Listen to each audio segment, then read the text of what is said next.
ಹೊಸ ವರ್ಷ ಹತ್ತಿರವಾಗ್ತಾ ಇದ್ದಂತೆ ಹೆಚ್ಚಾದ ಗಾಂಜಾ ಘಾಟು. ತಿನ್ನುವಂತಹ ಬ್ರೆಡ್ ಒಳಗೆ ಮಾದಕ ವಸ್ತು ಕೊಕೇನ್ ಪೆಡ್ಲಿಂಗ್ ಪತ್ತೆಯಾಗಿದೆ. ಹೊಸ ವರ್ಷ ಹತ್ತಿರವಾಗ್ತಾ ಇದ್ದಂತೆ ಹೆಚ್ಚಾಗ್ತಾ ಇದೆ ಗಾಂಜಾ ಘಾಟು. ತಿನ್ನುವಂತಹ ಬ್ರೆಡ್ ಒಳಗೆ ಮಾದಕ ವಸ್ತು ಕೊಕೇನ್ ಪೆಡ್ಲಿಂಗ್ ಪತ್ತೆಯಾಗಿರುವಂತದ್ದು.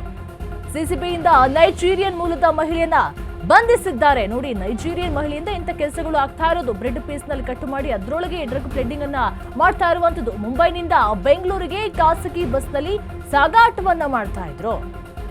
ಬ್ರೆಡ್ ನಲ್ಲಿ ಕೊಕೇನ್ ಅನ್ನ ಇಟ್ಟು ತರ್ತಿದ್ದಂತ ನೈಜೀರಿಯನ್ ಮಹಿಳೆ 65 ಲಕ್ಷ ಮೌಲ್ಯದ 120 ಗ್ರಾಂ ಕೊಕೇನ್ ಅನ್ನ ವಶಕ್ಕೆ ಪಡ್ಕೊಂಡಿದ್ದಾರೆ ಪೊಲೀಸರು.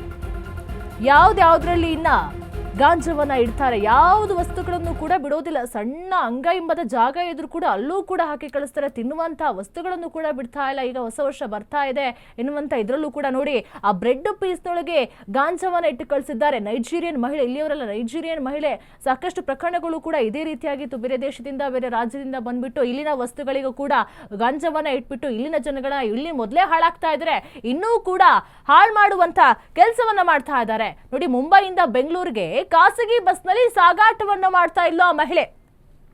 ಬ್ರೆಡ್ ನಲ್ಲಿ ಕೊಕೇನ್ ಅನ್ನ ಇಟ್ಟು ತರ್ತಾ ಇದ್ಲು ಆ ಮಹಿಳೆ. ಅದು ನೈಜೀರಿಯನ್ ಮಹಿಳೆ. 65 ಲಕ್ಷ ಮೌಲ್ಯದ 120 ಗ್ರಾಂ ಕೊಕೇನ್ ಅನ್ನ ವಶಕ್ಕೆ ಪಡ್ಕೊಂಡಿದ್ದಾರೆ ಈಗ ಪೊಲೀಸರು.